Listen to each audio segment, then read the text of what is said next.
여러분 만나서 정말 반갑습니다. 6년 반 만에 여러분들 뵙습니다. 많이 그리웠고 또 보고 싶었습니다. 오랜만에 와서 보니까 교회도 환해지고 또 무엇보다도 여기저기서 할렐루야 할렐루야 이런 소리가 넘쳐서 너무 감사했습니다. 6년 반 전에 부산에 부임하고 대연교회에서 제가 대연교회 성도님들께 저를 이렇게 소개했습니다. 여러분, 저는 부산에 정말 사돈의 팔촌도 없는 사람입니다. 그렇게 소개를 했는데 정말 제 아내도 그렇고 저도 그렇고 부산에 아무 연고가 없는데 하나님께서 보내주셨습니다. 갈 때 사실은 마음이 많이 두려웠고 또 무거웠는데 우리 목사님 또 우리 장로님들께서 또 하나님께 모든 성도님들께서 응원도 해주시고 또 기도도 해주셔서 제가 지금까지 하나님 은혜 가운데 교회를 섬기고 사역하고 있습니다. 그래서 오늘은요, 여러분들이 그동안 기도하셨던 그 사역의 내용들 궁금하시게 할 것 같아서 하나님께서 우리 대연교회를 통해서 하신 일들을 함께 나누는 시간을 가지려고 합니다. 제가 한 번은 신방을 마치고 무더운 여름날이었는데요, 신방을 마치고 돌아오는데 그때 이제 막 우리 교회에 등록한 노총각 한 명이 저 앞에 개 한 마리를 쫓아가지고 뛰어가고 있는 거예요. 몸집이 좀 커가지고 달리기도 제대로 못하는데 힘겹게 그 개를 쫓아가는 모습을 제가 딱 보고 거기서 만난 거죠. 저는 사실은 그날 신방을 마치고 돌아가는 길이어서 몸이 많이 피곤했는데 어떻게 합니까? 우리 교회 등록한 지 얼마 안 된 그분이 무슨 일인지 모르지만 개를 쫓아가고 있으니까 제가 모른 채 할 수가 없잖아요. 잠깐 짧은 시간 동안은 내가 왜 이 길로 왔을까? 딴 길로 갔었어야 되는데 그런 마음도 들었는데 저도 어쩔 수 없이 같이 뛰었어요. 뛰면서 아니 근데 저 개는 주인도 몰라보고 왜 이렇게 도망을 가느냐 그랬더니 그분 말씀이 목사님 제 개가 아닙니다. 주인 잃어버린 유기견입니다. 그런 거예요. 유기견을 왜 지금 이렇게 쫓아가고 있나고. 교회에서부터 한참 먼 거리였거든요. 그러려면 내가 유기견 센터에다가 신고해 줄 테니까 따라할 필요 없다고 그렇게 핑계를 대고 저는 살짝 빠져나왔습니다. 그리고 진짜 전화를 걸어서 신고를 했고 다행히 신고를 받고 출동한 이 소방관들에 의해서 한 30분 정도 후에 그 유기견을 잡아가지고 유기견 센터에 보내줄 수가 있었어요. 다음날 이 청년이 노총각 이 청년이 우리 교회 앞에서 과일 가게를 하고 있어서 만나게 되었습니다. 어제 끝까지 다 함께 해주지 못한 좀 미안한 마음이 있어서 아니 근데 어제 왜 그렇게 길 잃은 개를 주인 잃은 개를 쫓아갔느냐 그렇게 물었더니 이 청년이 갑자기 정색을 하는 거예요. 그들이 목사인 저에게 이렇게 말하는 겁니다. 목사님, 제가 옛날에 키우던 개를 잃어버려 본 적이 있습니다. 그때 너무 마음이 힘들어서 본인 말로는 3개월 동안 식음을 전폐하고 울었다는 거예요. 솔직히 저는 그게 이해가 되지는 않았습니다만은 그제서야 그분이 왜 그 주인 잃은 개를 쫓아갔는지를 그 이유를 알 수 있게 되었습니다. 제가 그때 생각한 것이 무엇이냐면 저는 그 유기견 옆에서 도와줄 수 있으면 뭐 도와주겠지만 그 뜨거운 여름에 그렇게까지 제가 뛰어갈 그런 정도의 마음은 아니에요. 근데 이분은 그 뜨거운 여름에 주인 잃어버리고 헤매는 비록 짐승이긴 하지만 그 유기견을 안타까워하는 마음 그리고 그 개를 잃어버리고 집에서 안절부절하는 자신처럼 그렇게 슬퍼할 그 주인을 생각하는 그 마음으로 뛰어간 것이죠. 오늘 성경은 이 청년의 마음을 예수님의 마음으로 이렇게 표현합니다. 무리를 보시고 불쌍히 여기시다. 우리가 기도할 때도 그렇고 교회에서 불쌍히 여기다라는 말을 많이 하잖아요. 이 말은 헬라어로 스프랑크 니조마이라고 합니다. 스프랑크 니조마이란 긍휼, 사랑, unfailing love, 끊임없는, 실패하지 않는 그런 뜨거운 사랑의 마음이라는 뜻입니다. 원래 의미가 뭐냐면 우리의 신체의 내장을 의미해요. 왜 그럴까요? 우리가 살아가면서 겪는 고통이, 내가 사랑하는 사람들이 겪는 그 아픔을 함께 느끼는 그 아픔이 내 내장에까지 전달이 돼서 내 장기 깊숙한 곳까지 전달이 돼서 느끼는 고통이라는 뜻입니다. 그래서 스프랑크 니조마이라고 하면 내 창자가 뒤틀리는 것 같은 아픔과 고통을 의미하는 것입니다. 여러분, 중국 고사에 보면 사냥꾼에게 자기 새끼 원숭이를 빼앗긴 어미 원숭이가 울부짖으며 자기 새끼를 돌려달라고 사냥꾼을 쫓아가지만 끝끝내 사냥꾼이 그 새끼 원숭이를 돌려주지 않지요.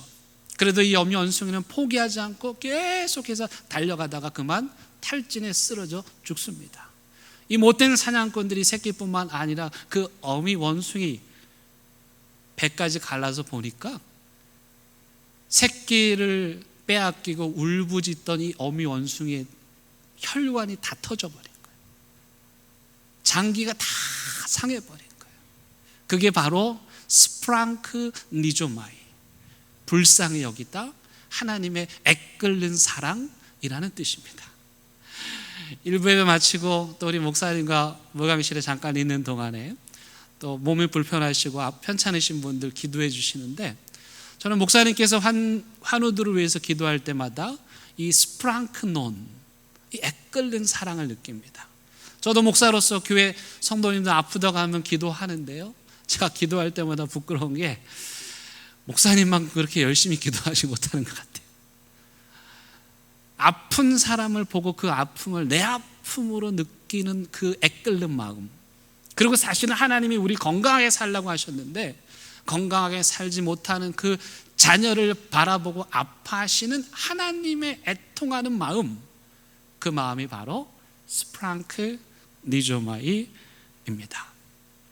아마 여러분들 중에는 좋은 뜻을 가지시고 장기 기증을 사약하신 분들도 계실 줄 압니다. 아마 우리 예수님께서도 이 시대에 계셨다면 장기 기증 사약을 하셨겠죠, 당연히. 그런데 여러분, 제가 생각할 때는 우리 예수님은 장기 기증 사약을 하셨어도요, 기증을 하실 수 없었을 거예요. 왜냐하면 33년 이 땅에서 사시는 동안 무리를 보시고 불쌍히 여기사 목자 없는 양과 같이 신음하고 고통하는 그 사람들을 바라보며 속을 끓이시느라고, 애를 끓이시느라고 우리 예수님 장기가 다 헐고 상한 그런 몸으로 우리 예수님 십자가 지셨지 않나 생각합니다. 오늘 이 본문은 우리에게 예수님을 따르는 사람들이 가져야 하는 마음이 바로 이 스프랑크 니조마이, 긍휼의 마음이라고 말씀해 주고 있습니다.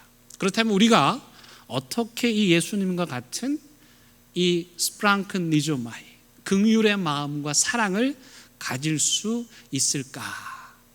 오늘 본문의 그 비결이 두 가지 동사로 설명이 됩니다.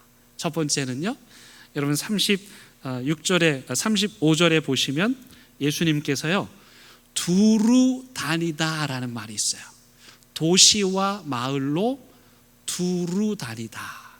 예수님이 도시 투어를 하셨다는 말이 아니고 우리가 살아가는 저작거리, 일상의 현장, 그 시장통 같은 길거리를 두루 샅샅이 다니셨다라는 뜻입니다.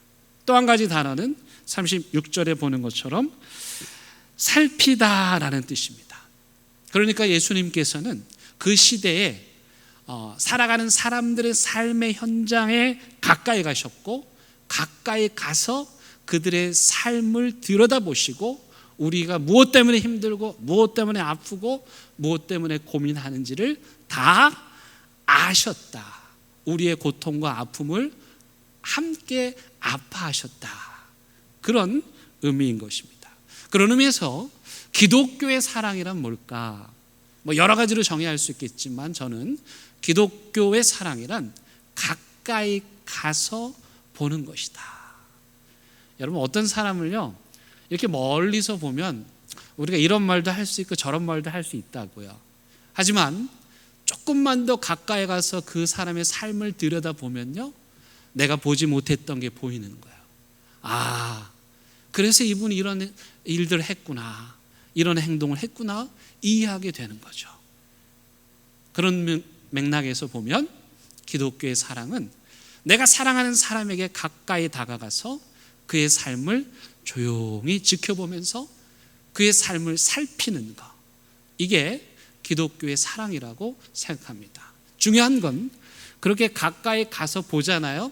그러면 가만히 있지 못하게 됩니다. 반드시 어떤 행동을 하게 됩니다. 여러분, 누가복음에 보면 선한 사마리아인의 비유가 나오죠.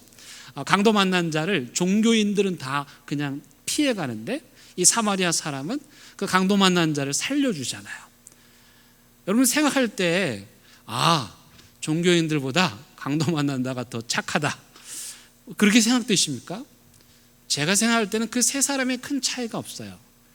딱 하나 차이가 있는데 뭐냐면 종교인들은 그 강도 만난 자에게 가까이 가지 못한 거예요. 멀리서만 본 거죠. 그러나 이 사마리아 사람은 가까이 가서 보니 그 일그러진 얼굴, 상처난 그 온몸을 보니, 피 흘리는 그 모습을 보니 차마 인간으로서는 그냥 지나칠 수 없는 그 마음 때문에 그 강도를 들쳐업고 데리고 갔다고 생각합니다. 여러분, 그런 의미에서 참된 종교란 뭐냐? 참된 종교는 그 시대의 아픔을 알고 그 아픔을 함께 아파하며 그 아픔을 치유할 대안을 제시하는 것, 이게 참된 종교입니다. 여러분, 예수 믿는 사람들에게서는요 어떤 냄새가 나야 될까요? 저와 여러분들에게서 어떤 냄새가 나야 될까요? 백화점에서 파는 좋은 향수 냄새도 나야 하지만 우리 그리스도인들에게서 나야 하는 냄새는 그것만이 아닙니다. 우리 교회에서 부교육자 생활을 하시고 초도라고 하는 섬에 이제 부임하신 목사님이 계세요. 지금도 계속 연락을 하는데 이 목사님이 간간히 그 초도라고 하는 그 청정 바다에서 잡은 신선한 그 해산물들을 보내주십니다. 한 번은 삼치를 보내주셨는데, 여러분 삼치 아세요? 삼치 크기가 박스로 왔는데 이만해요. 이걸 한 10대 보낸 거야. 나보고 어떻게 하라고 이거를. 집에 가져가면 구박만 받는 거야. 어떻게 나눠 먹을 수도 없어요. 그래가지고 제가 고민하다가 주방 권사님 몰래, 들키면 큰일 납니다. 주방 권사님 몰래 제가 주방에 가서 앞치마하고 장갑 끼고 마스크하고 제가 거기서 토막살인을 냈어요. 근데 이게 잘라지지가 않아요. 웬만한 부엌칼로 해도 되지가 않아. 톱질하듯이 잘라야 돼요. 그래가지고 그렇게 조각 내서 검은 봉다리에 담아가지고 우리 교역자들 또 교직원들 이렇게 나눠 드렸어요.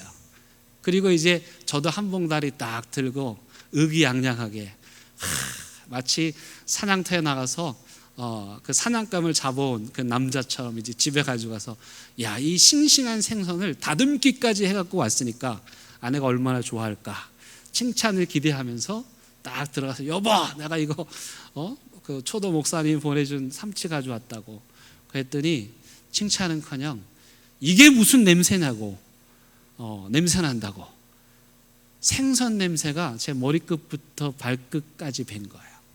그 부엌 안에 토막살인의 현장에 생선 비린내가 가득해서 주방 권사님한테 걸리고 말았어요. 제가 생선을 다듬었더니 제 몸에서 생선 냄새가 났습니다. 여러분, 구약시대에 제사장들의 몸에서 어떤 냄새가 났을까요? 제사장들이 하는 일이 무엇이었습니까? 제물을 잡는 거죠. 피를 흘리는 것입니다. 가축의 비린내, 그걸 또 태워요. 불냄새, 가죽을 벗깁니다. 제사장 그러면 고상한 것 같고 멋있는 것 같고 우리는 왕 같은 제사장입니다 이렇게 말하지만 사실 제사장의 몸에서는 짐승의 피 비린내, 그거 불태울 때 나는 불냄새, 제사장에게서 나는 냄새는 죄인들의 죄를 태워 나는 냄새인 거예요. 저는 그런 의미에서 우리 그리스도인들에게서는 죄인 냄새가 나야 된다. 우리가 죄를 지어 나는 냄새가 아니라 이 세상의 수많은 죄인들과 함께 어울리다 보니 그들의 냄새가 우리 몸에 배는 그런 죄인 냄새 나는 그리스도인이 진짜 그리스도인이 아닌가. 여러분 홍대 클럽 다니시는 분 여기는 안 계실 것 같아요. 일부 예배는 좀 있었던 것 같은데 홍대 클럽 주말이 되면 불야성을 이루지요. 전국에서 수많은 젊은이들이 와서 술을 마시고 또 클럽 안에서 춤을 추면서 그야말로 온 몸을 불태웁니다. 근데 여러분 그 홍대 클럽 앞에 가서 그 청년들에게, 만취한 청년들에게 복음을 전하는 목사님이 계십니다. 움직이는 교회 김상희 목사님이신데 하나님께서 이분의 마음에 주말에 홍대 클럽을 찾는 그 청년들을 향한 마음을 주신 거예요. 스프랑큰 리조마이를 주신 거예요. 그래서 가서 살핀 거예요. 뭘 해야 될까? 전도지 나눠줄 수는 없잖아요. 근데 봤더니 새벽에 이 친구들이 다 떡이 돼서 나오더라는 겁니다. 그렇잖아요. 그래서 이분이 뭐 했냐면요, 그 친구들이 나오는 길목에다가 커다란 솥단지를 걸어놓고 라면을 끓였어요.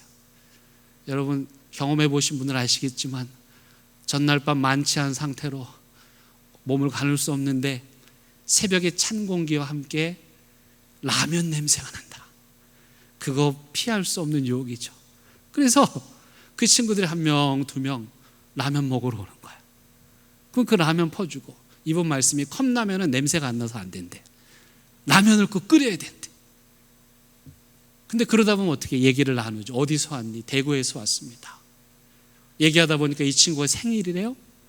그래서 그 자리에서 즉석에서 케이크 만들어서 생일 파티 해줬더니 전날 밤 만취 상태로 나온 이 청년이 울더라는 거예요. 왜 우냐? 이 친구가 평생 처음 생일 케이크를 받은 거예요. 멀리서 보면 아이고 홍대 클럽, 아유 그 녀석들. 가까이 가서 보니까 이 아이들이 외로웠던 거예요. 고독했던 거예요. 마음 둘 곳이 없었던 거예요. 그래서 거기를 찾아간 거예요.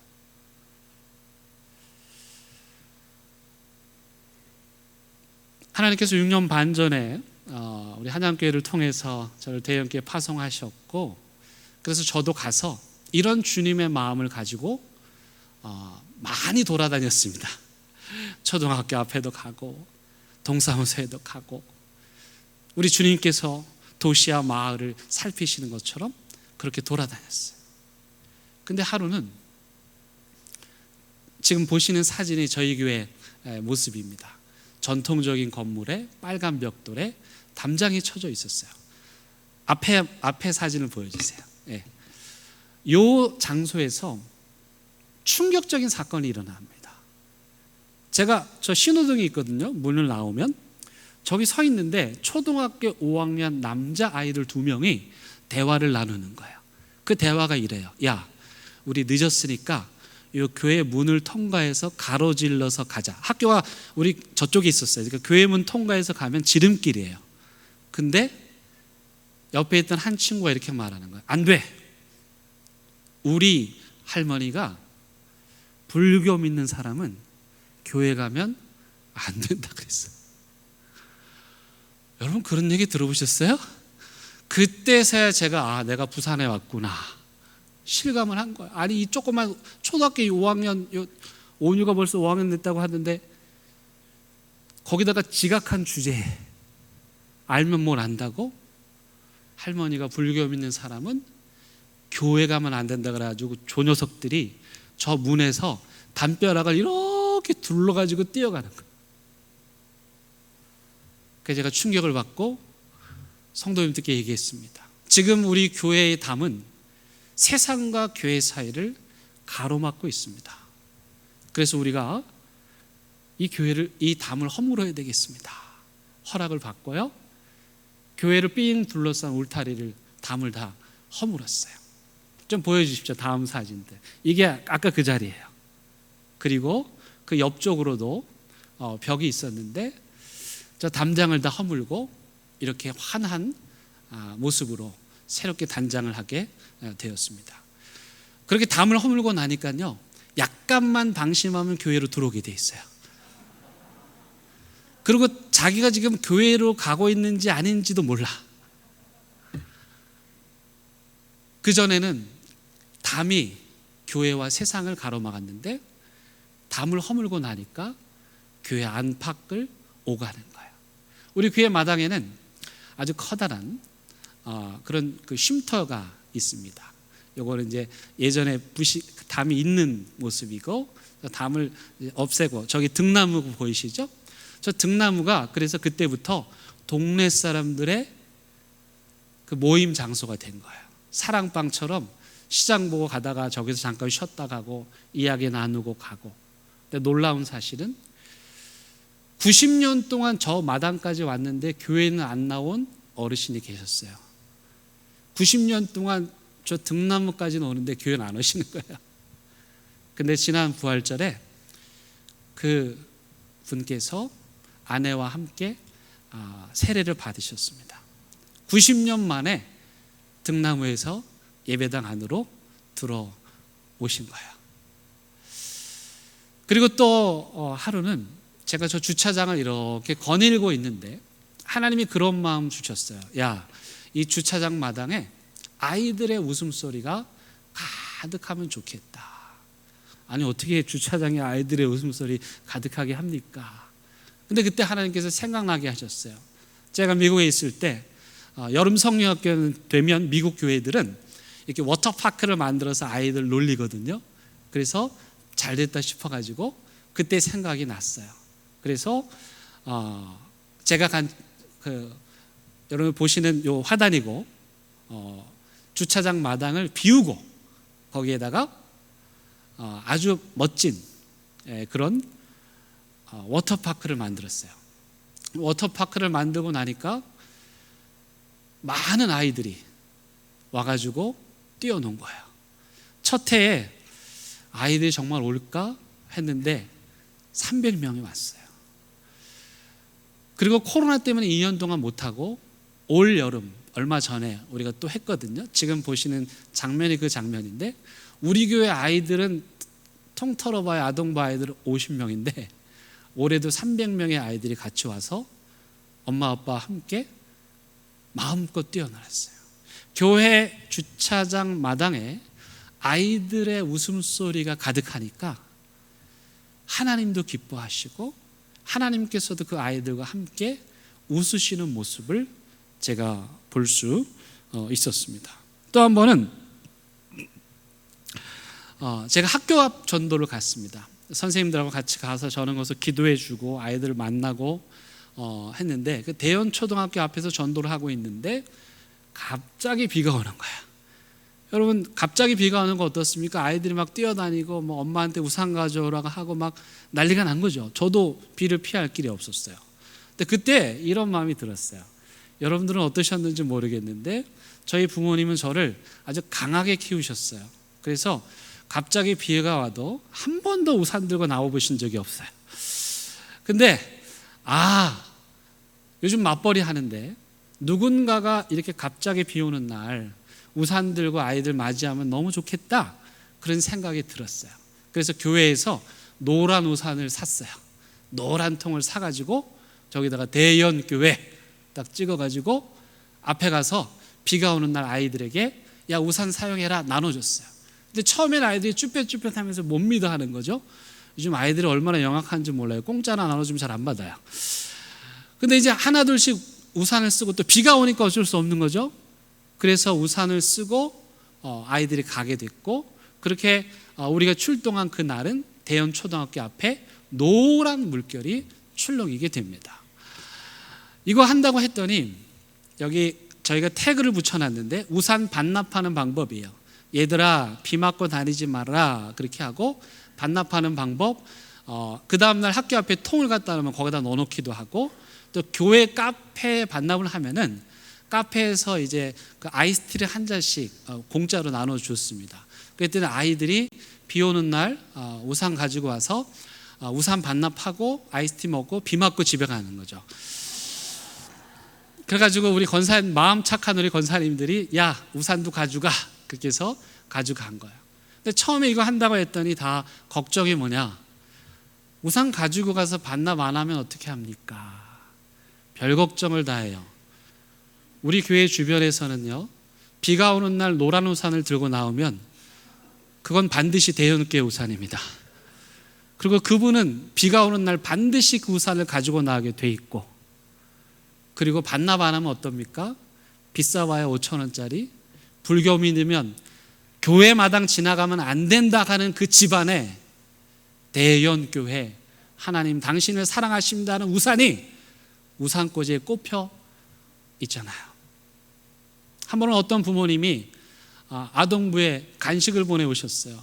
이게 무슨 사연인가 했더니 세상에 이분이 직장맘이에요. 그날도 갑자기 비가 와서 아이 때문에 마음이 불편했는데 이 아이가 비를 안 맞고 우산 쓰고 온 거예요. 사연을 물어봤더니 그러하였고, 그 마음이 너무 고마워서 그분이 우리 교회 아동부에 간식을 보내주시기도 했습니다. 또 마지막 장면은 그 초등학교 입학식입니다. 우리 아이들 초등학교 1학년 입학할 때 가장 많이 떠는 사람이 누구냐? 아이들도 떨지만요, 부모님들도 떨고 흥분되고 긴장되는 거야. 그래서 입학하는 날 우리 노란 우산 들고 가서 쫙 전시해 놓고 아이들 화이팅, 힘내, 하이파이브 이렇게 하면은 긴장했던 아이들 긴장이 풀리고 그렇게 기쁜 마음으로 학교에 가게 되는, 우리 선생님들이 아주 기쁜 마음으로 아이들과 함께 하였습니다. 이렇게 말씀을 드리면 아이고 참 좋은 교회구나, 저런 사역들이 잘 되는구나 그렇게 생각하실 수 있는데요, 사실은 대연교회도 아픔이 많았던 교회입니다. 역사로 치면 115년, 올해가 115년이에요. 그러니까요, 정말 아까 우리 헌금 찬양하시는 분들 막 이렇게 밝은 찬양하셨죠. 우리 교회에서 이 찬양하면 난리납니다. 어디 감히 누가 박수를 따라 칩니까? 상상할 수도 없는 교회예요. 전통적인 교회예요. 근데 그 꽉 막힌 그 물꼬를 트는 사건이 있었습니다. 여러분 아시는 것처럼 제가 부임하고 우리 목사님 저기 부흥회 강사로 제가 모셨잖아요. 근데 목사님 오시기로 결정을 하고 나서도 제가 마음이 조마조마한 거예요. 왜냐하면은 우리 교회 성도님들 할렐루야 해도 아멘 안 하거든요. 이거 큰일 났네. 이거 어떻게 하면 된다. 제가 연습을 시킬 수도 없고. 근데 우리 목사님 오셔서 할렐루야 하는데 아무 말도 안 하면 얼마나 민망할까 걱정했는데, 목사님 오셔서 할렐루야 하니까 그 특유의 톤 아시죠? 놀랍게도 우리 성도님들이 아멘 그러시는 거예요. 그리고 집회 끝나고 기도를 해주는데 성도님들이 가지 않고 다 기다리는 거예요. 기도를 받겠다고. 그래서 너무 많은 분들이 기다리셔서 제가 우리 80세 되신 권사님들부터 먼저 기도를 받게 했어요. 근데 그 중에 우리의 그 은퇴 권사님이시고 원로 장로님과 함께 이제 부부시고, 또 우리 교회의 담임 목사님의 따님이시기도 한 80세 되신 권사님이 계세요.